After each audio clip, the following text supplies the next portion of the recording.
មានស្រួលពុកម៉ែបងប្អូនទាំងអស់គ្នាឥឡូវខ្ញុំបានបញ្ចប់ការងារហើយនៅខាងផ្លេចលេខ3ហ្នឹងឆ្លើងរកឲ្យឆ្លើងតាមវិញហ្នឹងឥឡូវហើយស្រុកប្អប់អីបាត់ហើយអស់ហើយឥឡូវតែពីឲ្យពុកម៉ែបងប្អូនមើលតែម្ដងទៅសោះឥឡូវជាហើយសម្រាប់ប្រព័ន្ធវិទ្យាម៉ូទ័រនេះដែរវាបើយើងកលឧទាហរណ៍ថាបើយើងភ្លេចបោះឬក៏ភ្លេចអីវាឈប់អូតូអីហ្នឹងនេះហើយខ្ញុំប្រាប់តែ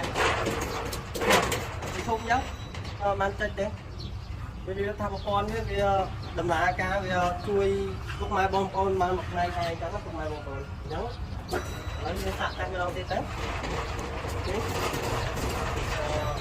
ខ្ញុំយកស្មាខ្ញុំទល់តែហ្មង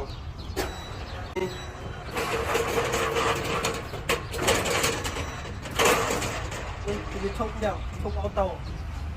ហើយនេះបង